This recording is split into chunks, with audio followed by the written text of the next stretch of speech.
Hello everyone, I'm Dr. Beatrice Hyppolite and this is your world.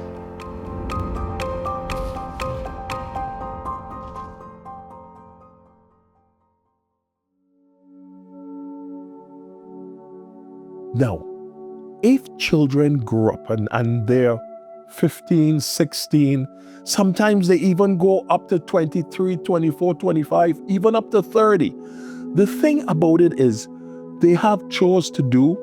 They should do their chores. If they have the floor to sweep and that floor gets dirty during the week, you should be able to pick up a broom, sweep, and clean that floor. And don't leave it for Saturday when the mother then comes in and says, oh, the place is so dirty. And then she has to now clean the whole place from top to bottom. Mm-hmm.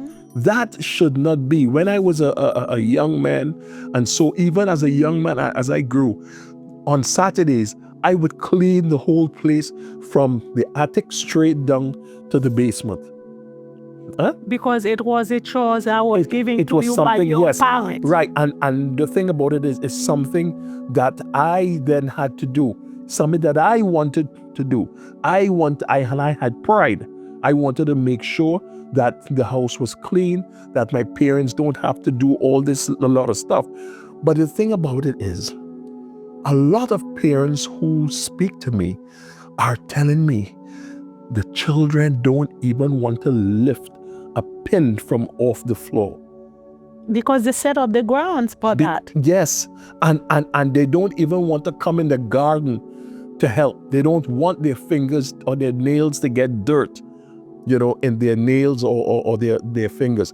All the children want to do all day is sit and you know how many parents have told me the same thing over and over again. They want to on the television, mm-hmm. the games. They have a tablet, they're laying down and a lot of children don't want to do anything now these days. So I put a lot of blame on these social media. Yes, social media. But, parents are responsible as well. That's right. Because, what you just mentioned, I know a couple, they have 3 kids. Mm. But I think the kids, 2 are in college, mm-hmm. and 1 still in high school. Mm-hmm. The mother wanted to babysit, mm-hmm. but the father was not up to it. Mm-hmm. Mm-hmm. The father makes sure that, hey, you know what? Even, when the father is cutting grass, he will not do it alone. Right, he will have... So, like the 2 boys, mm-hmm. they have to be outside with him. With him. Yes. And do the work together. Yes. Because he always believe if that will take him like 2 hours to do it, mm-hmm. with the help of those 2 boys, mm-hmm. he will take him only 30 minutes or less than an hour. Yes. And after his wife cooked, he's like, hey, I don't want to see my wife in the kitchen doing anything else. Mm-hmm. Mm-hmm. The 3 kids, he said, you ate. Now it's time to do the dishes. Absolutely. And when the kids are away, he will be in the kitchen doing the dishes. So that's all story. So it's like, oh, men don't do this, men don't do that. You give me a break. Wait, and one thing I can tell couples from my experience, don't ever give children a day to do dishes, because everybody comes and they throw the dishes in the sink, and those dishes stay there all day. And then if you ask one to wash, no, it's so-and-so day. No, it's Danny's day. No, it's Jane's day. And those dishes keep building. What I would tell couples or to do, each man jack, when he uses a dish, wash it back, dry it, and put it back away in the cupboard. You just mentioned something, Captain Graham. I'm going to switch with titles, because I know you are a reverend, you are a captain, mm-hmm. and you have your doctorate as well in ministry. Okay. You mentioned something. I know you serve in the army. Yes.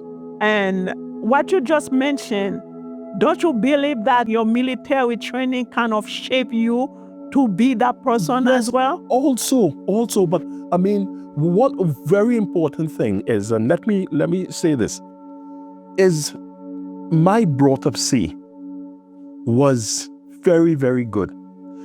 My brought up C was, I learned to cook from a very early age because I cooked and took care of my brothers and sisters.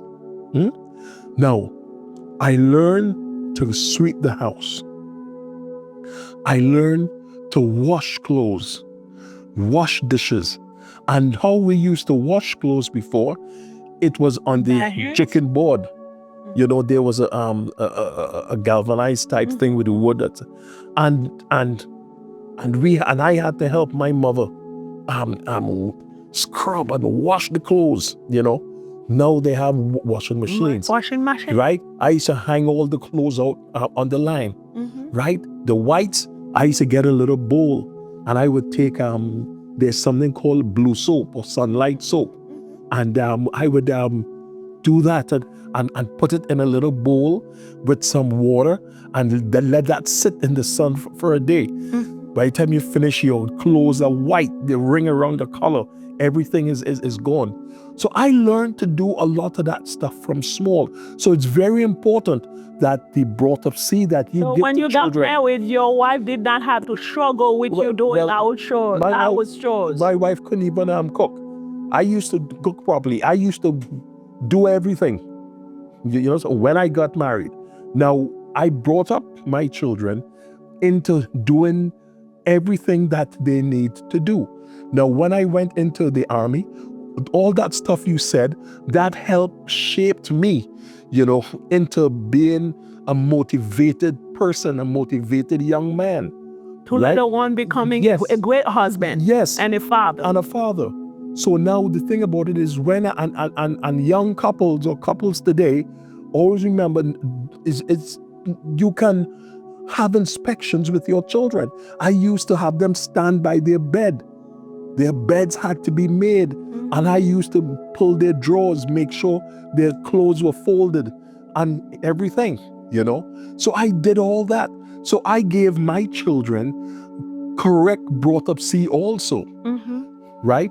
So the thing about it is now, whatever or however they are today, it is because they are doing it themselves. Or they're not being supervised, or they're not being taught, or being really taught how to do things. They were taught. They were brought up the right way, okay? And they knew what they had to do. So what I am saying is that the basic foundation was always set. So if they decide to stray a little, I always pray that they will come back to that basic foundation and that brought up C that they were taught and brought up in. So it's very important. You can never go wrong. So those are your kids. Yes, those were my kids. But in general, so many of them are not being taught. That's right. You know, how to do things. Because, you know, I've seen kids who are 14 and don't know how to even make eggs. That's right. They don't even know how to cook. And especially, you know, like in my culture, it's a different ball game. My culture, I was born and raised in Haiti. So when I came to this country, I was already 30 years old. So it's like everything so that, you know, my country shaped me. Right. So it's like I don't really, you know, have to worry about, you know, getting into inappropriate things in this country because I came with so much strong values. But back home, that culture does not allow men to do house chores, to be in the kitchen. Absolutely. And I remember, I never liked that.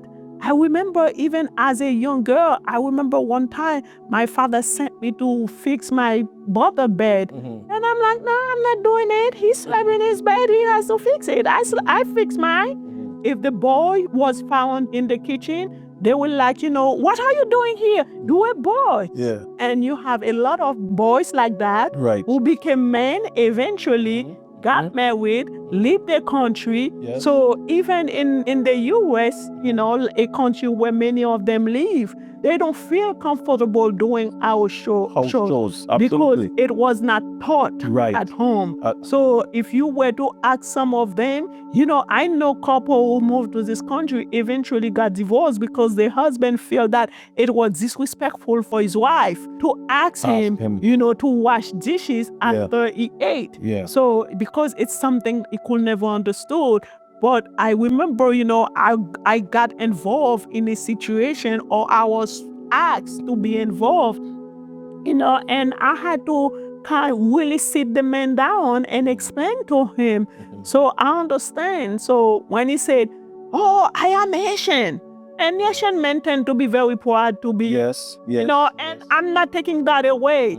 But at the end of the day, the culture that you used to live, now it's no longer the same culture that you are living in. Right. So it's like back home, most of the middle class people were able to afford to have an aide, Yes. to come and help them in the house Right. while you work. So your wife, for the most part, probably will not work. Even for those who used to work, they will have that aide assisting them in the house. So as a man, you probably didn't have that much to do, or the grandparents used to be in the house, they will help. But when you come here, so it's you and the wife and the kids. It's nobody else. You don't have that aid. You cannot afford to pay for one. Yes. And you don't have the grandparents living in the household. So now, you have to find a way to make life easy. For the both of you. Back home, you never had to do it. But in here, you have a wife who will go to work the same way as you, and sometimes may have two jobs. Yes. Like putting a whole 14 or 12, 14, 16 hours, for the day, and come in the house to take care of the household, you and the kids. And so the big complaint was like, his wife always tired. Yeah. Or each time, I try to touch her or have some intimacy, she always pushing my hands. And I'm like, at the end of the day, hear yourself out. And I meant every word I told that man. I said, hear yourself out. Yes. Now you're talking like somebody who doesn't have a conscience. So you have your wife who works 2 jobs, 3 kids. So she's up, like 4 o'clock in the morning. She's already on her feet, and she won't go to bed until midnight or 12:30. So now you come, all you do is watch TV and read newspaper. Right. Because back home, you claim that you used to be an engineer. Yeah. But you're not an engineer here. That's right. So it's like, don't let the chicks, that whatever title you had from back home, don't carry that chick on your shoulder while you have a family to take care of. Right. And I said, that's number one. And number two, do you really care for that person? Because she's entitled to be tired too. Of course. So after putting 14, 16 hours out there, come to the house to fix, to clean, and get the kids ready for school the next day, we'll go to bed at 12 in the morning. Now you want her to be available to have good time with you? Yes. You must be kidding me. No, if you want to have a good time, so make sure when both of you come in the house, whatever that she was doing, let's do it together. While she's cooking, make sure the kids are taking a shower. Make sure that you do their homework. Then, instead of her to go to bed at 12 in the morning, she will have the luxury to go to bed at 9. Then So you have a good 2 hours to enjoy yourself, to play. Yes. But And you're so correct. And that is what the shared responsibilities are about for couples. And one thing I want to add also is that when you see the children reach a good and proper age, women sometimes tend to want to continue doing work. No, when those children reach of age, let them clean the house too. Let them wash the dishes. Let them do their chores also. And you take the load off of you. Because if you don't, those children are going to grow up and they are going to be lazy. You see what I'm saying? So this is very, very important. And you would find a woman saying, oh, I will do it. I will do it. No, let them do it. You cannot have big children sitting on their bed playing game and you cleaning the whole house. No, you can't do that. Let them do what they have to do. You see, when I have people's children, I don't have any children biologically, but I have way too many of them out there. Yes. When I have people's children come over, so I love to cook. And kids, they love to be around me because I joke with them. I have, conversation with them. So I'll take them places. But in the house, after, if I have one or two, after I make breakfast, I love to sit together, be around the table together and have breakfast and talk. No phone. I will not allow no phone around. So we'll have a nice conversation. They will tell me about their school, everything. So, and after that, and I said, okay, Beatrice cooked. Yes. Now who's gonna do the dishes? Yes. So, and they will be looking at each other. I remember one time I had a boy, after he ate, and he said, oh, dishes? I thought you were gonna do that too. I said, no, I don't do two things in here. I only do one. I do one, you do one.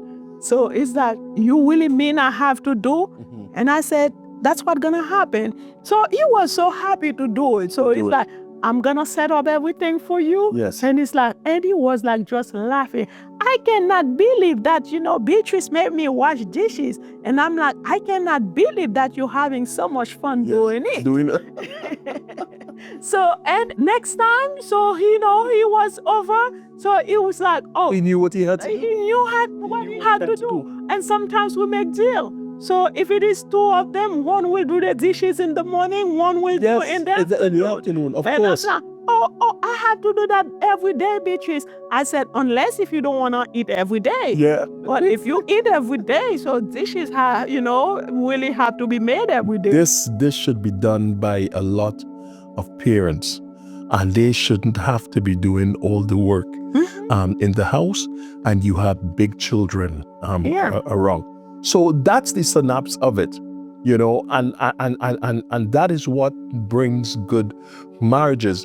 And it is so hard. Sometimes you have men who worked hard all their lives. They did two, 3, 4 jobs, and they're now beginning to get a little time off for themselves. And we didn't cover that part, where there are men who were out working, men who really love their homes, men who really love their wives and their children, and they were out working to make sure that the wife don't have to go out and work, or she don't have to go out and do all the things that right?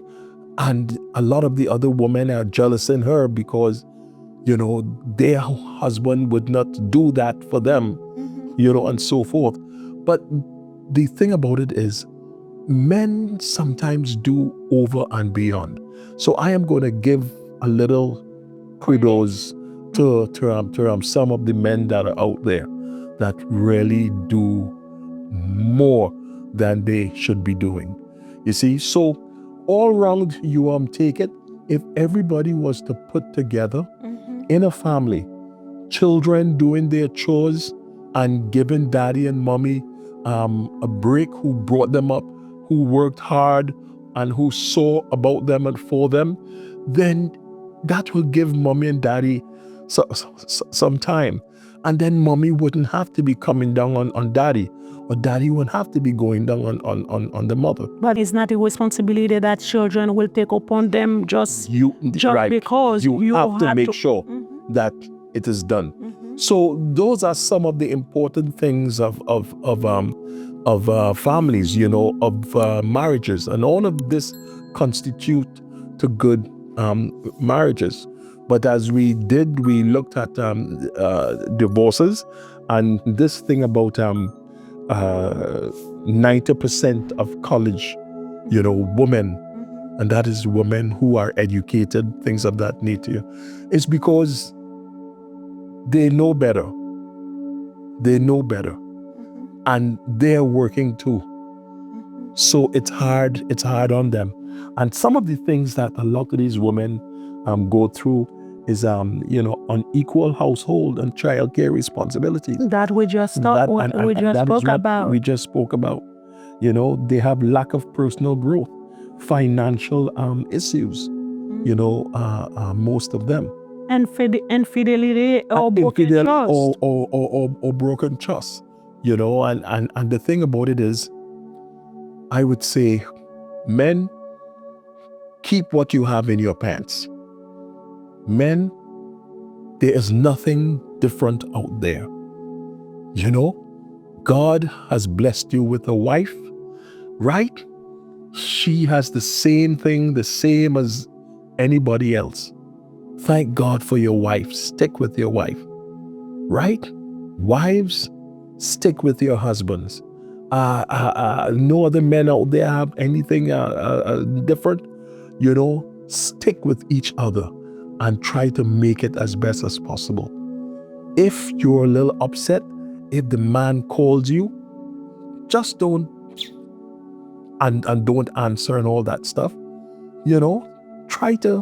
Try if you see him trying to talk to you, then you should, reciprocate. Try and talk to him. That's how marriages grow.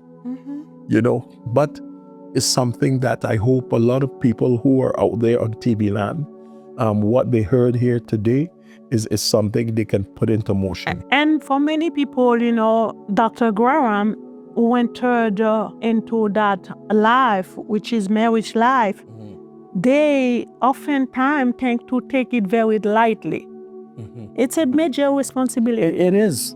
One difference that I want people to make, the marriage life is different than the wedding party. Oh yes. The wedding party, that's where, that's all nice and all the fun and the grill will happen. Yeah. But the day after that day, yes, that's when, the dance, the real dance. Yes, starts. We start. And we cannot decide to pick and choose or get angry or irritated at any little thing. See, what you just said there, this is why before you get married, ensure you have someone that you can be friends with. Because after all the song and the dance and all that stuff, and then now it's just both of you all together. If that friendship is there, oh man, hey, so that happened today, blah blah. So how did you go today? You could, and you have that friendship. You can't always be in bed having sex. It's not life. Yes, that's not life. But friendship is very important, that you can do things together. The man can cook today, the wife can cook the next 2 days, and you got to be smart. Don't be cooking every day. You cook today, cook for the next 2 days or so. You save on the gas. You don't have to do that cooking. Not only saving, you save on the gas, but your energy as well. Yes. And you don't have to worry about standing on your legs and doing all the cooking and all that stuff.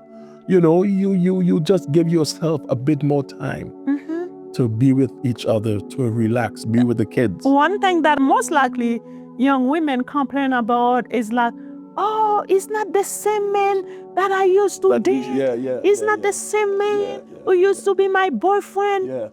Now, since we got married, he becomes a whole different person. Hear me out. When we were dating, you were trying to get to know me. So you will be as nice as only God knows. Yes. Now, so we passed that stage.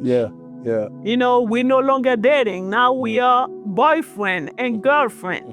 So come different priorities. Now I'm not trying to invite you out every day. Right. So that will be nice, to spend time. It's not a reality. But it's not the reality. Right. Because now as a boyfriend, if I already see that I want to take that relationship further down, So now I have to start making plans. Yes. If I didn't have a house. So now, it's like I probably, before I get married or taking that relationship to a different level. So now I want to have a house. Yes. Now I want to have this. I want to prep, if we want to get married, prep for the wedding. So then the amount of money that I used to spend on taking you out for dinner or travel or things like that. Now there are other priorities. So now I have to start putting money aside, for the next stage of our relationship. Now we got married. You starting calling me stingy because I don't take you out for dinner anymore. I know that. It's not. I know, babe. I know. No. Because it's like we have to understand. So now we're no longer dating. Yeah. We're no longer boyfriend and girlfriend. We are a married couple. Yes. Now we are living under the same roof. Now children gonna be coming sooner or later. Yes. So every penny is now count. Yes. And so it's like you may get pregnant. I don't know how your pregnancy gonna go along. You may be out of work for the entire 9 months. Yeah. If you don't get lucky. Because some women, carry their pregnancy in bed. Yes. We just hope for when somebody get pregnant for them to be healthy. Both the women and the baby. You have insurance. And now, so if you have a mortgage, whatever that you used to pay in rent, it's not the same in, paying a mortgage. And while you're dealing with a mortgage, now you're dealing with the water bill. Yes. You're dealing with the heat bills, yes. the taxes and everything. And now you have to get ready to bring children into. Yeah. So then I cannot be the spender that I used to be when I used to date you. When I used to date you, there was no commitment. Yes. When you used to be boyfriend and girlfriend, there was no commitment. Yes. I buy you gifts as I please. Yeah. But now, as a wife, as a husband, yes. I'm responsible. Yes. Of everything. Yes. I'm responsible of, make sure that, hey, that roof, you always have a roof over your head. I make sure that, so the kids, can have the basic needs met and everything. So now we have to understand each stage of our relationship is gonna be different. Yes. So now if you get married and see that your wife or your husband don't treat you the same way as they you, though I understand there are certain ways. I remember last time I had the pastor in the show, he said something that was very important.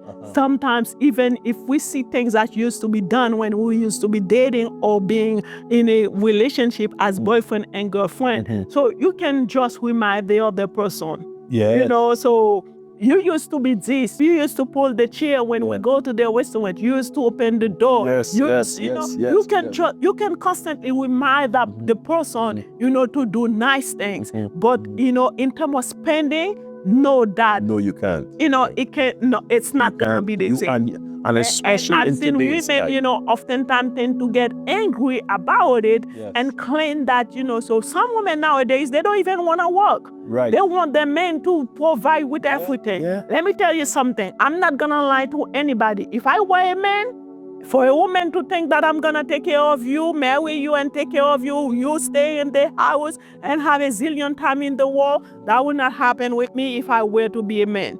Because at the end of the day, I feel that when people work as a person, when you work, it's a sign that, you value your dignity. You have to work. When two people work, the better that you can offer, our lives in the household can be. And make a way for when the kids come and so forth. And there's nothing about saving. And what I should say is that a lot of people start saving. The trend of today is that when the people are young, every day they have to be buying food. That's another big thing. And food is being transported to the house. It's all part of that social media business. So they have Uber Eats and they have this Eats and they have that Eats, and they go to their phone and, okay, let's get pizza today and let's get a roti and so forth tomorrow and this the next day and every day, and then it becomes something. They can't wait until the phone rings to know that the person is out there bringing the food. They go out and they get the food. Many times they don't even have to pay them because everything is done over the phone. But to touch the bag and the smell of the food and to bring it in and that's a whole new world. Their hands not functioning anymore. Yeah, and so you don't see them, right. by their oven cook, by their stove cooking. That's right. Everything now is free to them, and they get to take it out and they smell it and okay, and they start to eat. And when they do hear the shout, they eat a little bit of it and then take it, wrap it up in the brown paper bag and just put it in the fridge. And that will stay there for the next 3 days. Until they throw it out. Until it throws out. So it's all of these trends are coming in. So when we talk about marriage, it's a waste. It's a waste of money. It's a waste of money. And the young ones need to know from now. And not only the young ones, they have the women who don't even like to cook these days. And they always send in for food too. They're always at the Chinese shop, the Chinese place, getting food, and things like that.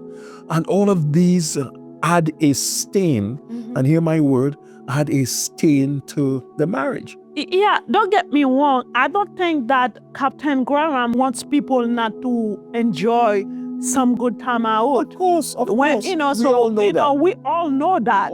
Because I don't want people to think that, it's like, those people are trying to lecture me on this or that. But spending that much money on food while you could have stay inside and cook a little something. Yeah. And sometimes when you cook, not only you know what you're eating. Yes. You spend less. Yes, you spend less. And even like for bringing food to work. If I cook for today, I'll fix lunch. You pack a little something, right? And we know what bringing food to work. Instead of going by the job and spending $25.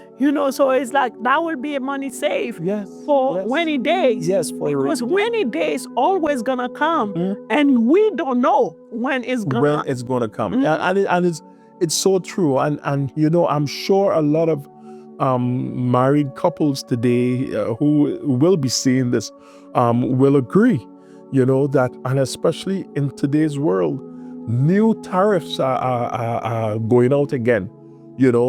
Everything we buy is now more expensive. Even the furniture, there's tariffs going out on even the furnitures. Yeah. And so forth. That happened recently, a day or so ago. So, the thing about it is, it's about saving for a rainy day.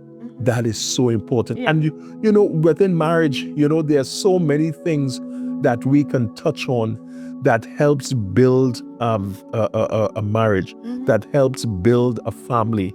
It's not only talking about the bedroom. It's talking about all the different things that we can do, that comprises of a marriage, comprises of a home, comprises of the wife and husband and their children, and probably an extended family, like a grandmother they may have living with them or something like that. So this is a very, very good topic and some good points that we have brought out that I'm sure a lot of people say, that's true. I will start doing that. Young people who are listening can say, young people, couples, young couples who is going to get married sooner or later. And I've seen research also argues about higher expectation for marriage. Yes. Where women often expect marriage to fulfill emotional companionship and partnership needs. So companionship, that's one of the most important things in marriage. People look for companionships, and that all again starts with friendship. And the thing about it is, we should be able to come home and sit together and watch a movie together, or sometimes just being home. The thing about it is, I know what I have been through is that I go upstairs and my wife is asleep. And the thing about it is, when you've worked hard and long hours and all that stuff for many, many, many years, and you've done 2 jobs where you work night and day and things of that nature, then when you retire, it's hard to say that you're going to sleep at 11 o'clock or 10. By the time you go to sleep at 10 or 11, when 2 o'clock, you're up. You're up. Because that used to be the pattern. Yes. So the pattern of life that you had, you sometimes you go to sleep 4 o'clock, 3 o'clock, half past 3. And you try to work that out. You're trying to work it out. So I have went from like about 4 o'clock now to sometimes probably half past 3 or sometimes after 2, and so you're really trying to fight it. But the thing about it is, the point I wanted to make was, you go up at 3 o'clock in the morning, but if you go up at 3 o'clock in the morning, as soon as you open the door and you get in, your wife turns. So it's like, okay, well, he's up now, so it's like, okay, I feel comfortable now, and that sort of thing. So it's about that friendship from the beginning. It's about that companionship. It's about being there for each other, no matter what. So if my wife gets upset and blah, blah, blah, and she's not talking and so forth, I will pray, and I will pray that she will get over that mood. You say something that is very important. It's for you who believe in prayer, so you are really attached with God and the service that you do in church and for God. Right. But what about those who don't have any faith? Well, because I can pray, but I believe that while I am praying, but I should know what make that person upset. Yes. Because if I don't know what make you upset, to address it the appropriate way, I can keep on praying until God knows, and the problem will never be solved. Well, the thing about it is, for the person that does not pray, for the person that does not know anything about having faith or so forth, what I would say is, look, just have patience. Just have patience. Don't get into any fights. Don't get into any old talk. Just as we do. Just keep quiet. Wait until the other person is out the mood. But Reverend Graham, you don't think that it is important to address the problem? Because I've seen, oftentimes it's men mentality, to just walk away. So what? We're not talking about walking away. No, we're not talking about. We're in the house. Because in a way, it's a form of walking away, because you pray and you don't say anything. You zip it. Well, okay. While if you were let to me have explain this. Yes, but let me explain this. One thing about women, I have realized, and sometimes men too, you come in, she's vexed, she's upset about something, and then you go on and you're trying, but listen, and that just adds fuel to the fire. What do you say? Well, I tell you, and the same thing I'm telling you, and then she goes off, and then he says, what you screaming at me for? And that. And she said, I ain't screaming, I'm telling you, that. And he said, excuse me? And then he gets up, and then something goes on. You see, and that happens humanly all the time. So the best thing that a person can do, whether it's male or female, which sex is in that mood, you come in, you still say, hi, honey, or you still say good afternoon or whatever, and that's a key that you're there with them still. But I think, for me, whatever that is bothering somebody or whatever the subject the person may engage into, the first thing that, I'll try to understand or to do is to acknowledge your feeling.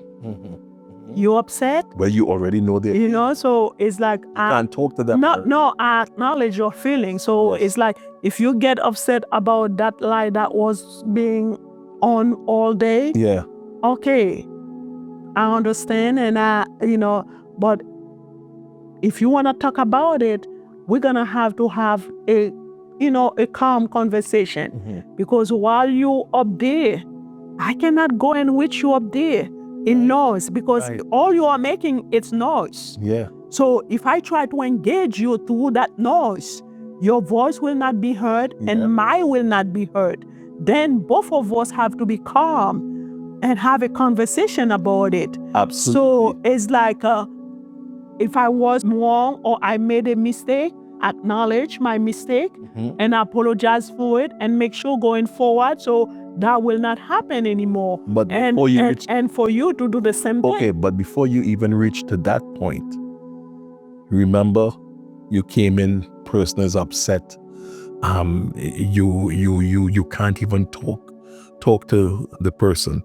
If you cannot talk to the person because that person is going to jump off the bridge and carry on and all that stuff, you don't go there. You see, you step away.